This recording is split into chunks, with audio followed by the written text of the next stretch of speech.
Psychotropic Drugs lecture. Psych disorders that you will want to be familiar with. There are obviously more than listed here, but you will want to be familiar with anxiety, depression, bipolar, narcolepsy, ADD, ADHD, schizophrenia, psychosis, and drug and alcohol dependence. Psych drugs. Psychotropic drugs can have a therapeutic effect on a person's behavior, mental processes, and emotions. There are 5 different classes of psychotropic drugs: the central nervous system stimulants, antidepressants, anxiolytics, antimanics, and antipsychotics. The first drug class we're going to talk about is the central nervous system stimulants. They promote central nervous system functioning. Some of the medications in this class are caffeine citrate, which treats neonatal apnea, NODOs, often used to keep people awake. Amphetamine mixtures, also called Adderall, is used for ADHD. Methylphenidate, also called Ritalin or Concerta, also used for ADHD. Modafinil or Provigil is used for narcolepsy. Your book talks about modafinil also being used for ADHD. This is not very common. The 2 main medications for ADHD are amphetamine mixtures and methylphenidate. Ritalin and Adderall can also be used for narcolepsy, although not common. Children should take the Adderall and Ritalin prior to eating. The reason being is the most common side effects for children are anorexia and lack of appetite, so if they take it after they get done eating, the likelihood of them eating is higher. Why is this drug not used to treat obesity if there's a lack of appetite? There's a high incidence of abuse and addiction rate. And it should also be known that children usually only take Adderall or Ritalin during the school year. Oftentimes children will be taken off of these medications during the summer or while they're not in school to reduce the addictive nature. Tamoxifen or Strattera is a non-stimulant ADHD medication. It is an SNRI, meaning selective norepinephrine reuptake inhibitor. It is a non-controlled substance drug and has less insomnia and growth effects on children. A lot of times with the lack of appetite and anorexia, these children will fall off the growth curve. They are tend to be really skinny. And this medication has less effects. However, this medication, a child needs to be over the age of 6 years old before it can be started. Antidepressants. Treatment for depression. Causes of depression are unknown. However, there are some indications that it may be the result of chemical imbalances in the brain. Chemicals or neurotransmitters such as dopamine, serotonin, and norepinephrine. Antidepressants, there are 5 categories. There is the tricyclics, the MAOI, SNRIs, and the heterocyclic categories. Tricyclic antidepressants. Your main medications in this class are amitriptyline, doxepin, nortriptyline, and napramide. Used to treat depression. They usually feel better. This was the first class of antidepressants created. Also used for alcohol and cocaine withdrawal. You need to watch for signs of sedation, orthostatic hypotension, decrease in sexual ability or desire, dry mouth, urinary retention, and tachycardia. Many of the antidepressants have, not just this class of antidepressants, have a lack of sexual ability and desire and dry mouth. Those are 2 very common side effects among all antidepressants.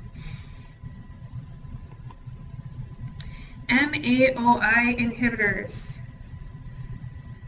Nardil, Narplan, and Parnate are the three main medications. They are rarely used due to their interactions.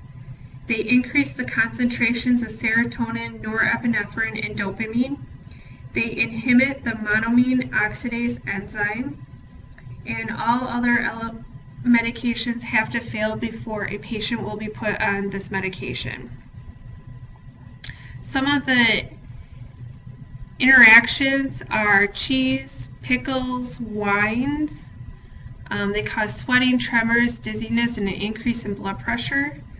You cannot use MAOIs with barbiturates, tricyclic antidepressants, antihistamines, central nervous system depressants, antihypertensives, and over-the-counter cold medicines. In other words, this medication has a lot of interactions, not only with medications, but also the foods that we eat. This is why this medication is rarely used today. SSRIs are selective serotonin reuptake inhibitors. They are used for obsessive compulsive people, depression and anxiety. They stop obsessive thoughts and compulsive activity, and they get rid of depression and anxiety. This is the first-line treatment. These medications generally are taken in the AM by patients. They block the reabsorption of serotonin. There are fewer side effects with this class of medications, and this is why it's the first-line treatment, because it increases the patient compliance. Some medications in this class are Celexa or citalopram, Lexapro or escitalopram, Prozac or fluoxetine, it's also called, Paxil, also called paroxetine, and Zoloft, also called sertraline. You will want to know all of these medications, generic and brand name, as this is the most common class of medications, and antidepressants are one of the most widely prescribed class of medications in the United States. SNRIs, used for depression and chronic pain patients. Chronic pain means neuropathic pain, fibromyalgia, and musculoskeletal pain. The two medications that are mainly used for the pain is Cymbalta or Effexor.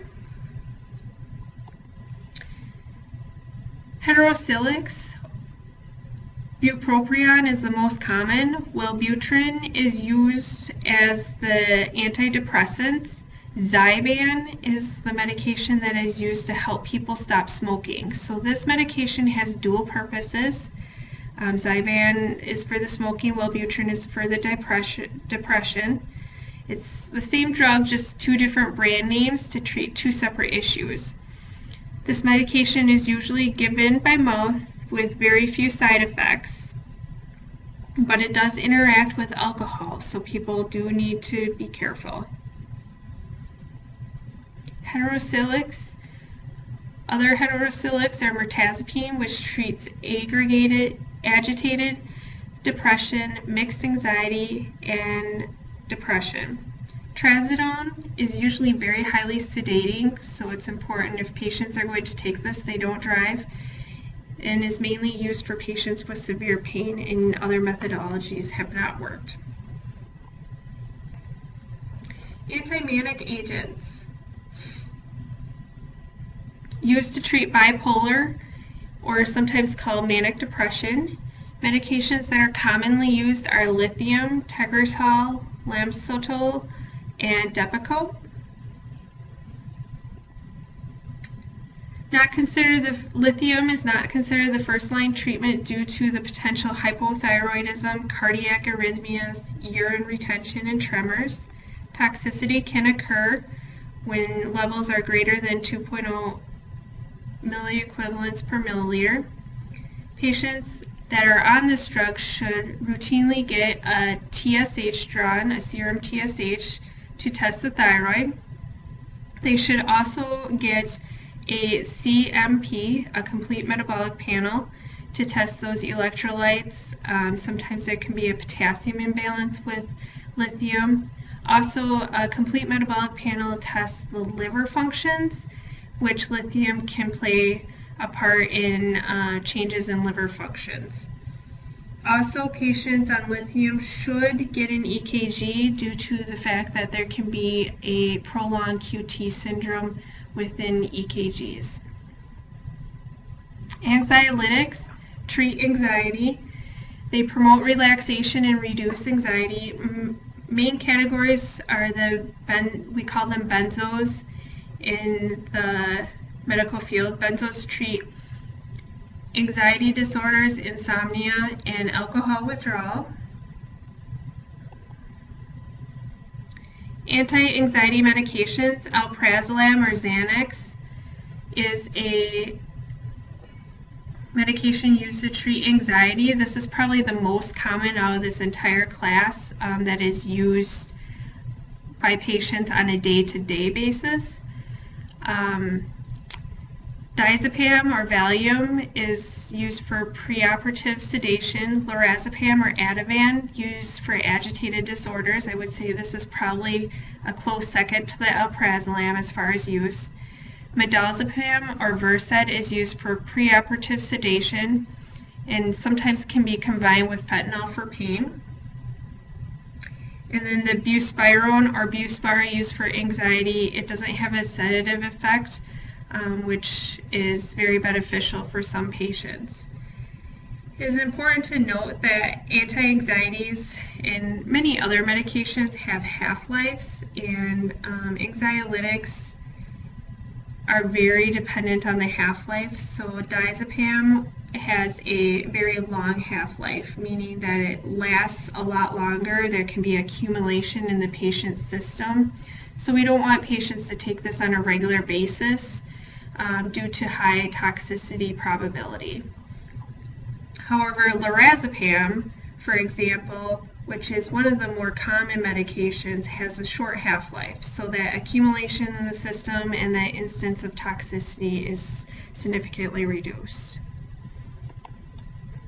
Antipsychotic drugs.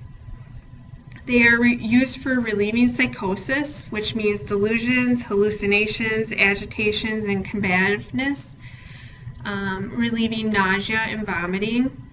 These agents work by blocking dopamine receptors. Many psychotic conditions have an excess of dopamine. A good example of this would be schizophrenia. Antipsychotic drugs. There's three categories. There's the phenothiazines, which we have to closely monitor. There's the butyrophones and the atypicals. Phenothiazines, Thorazine is the most common. This medication can treat many different things. It can be in the treatment and management of psychotic disorders, relief of hiccups, management of severe behavior disturbances in children, management of manic phases in bipolar disorder, and it can also be used as an antiemetic management for severe nausea and vomiting.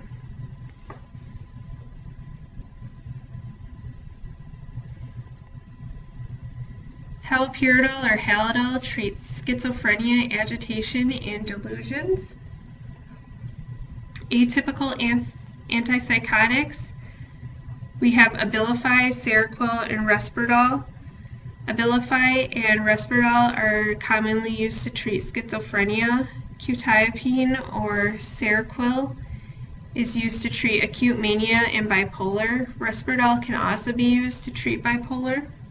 There are not as many side effects to the atypicals as the phenothiazines.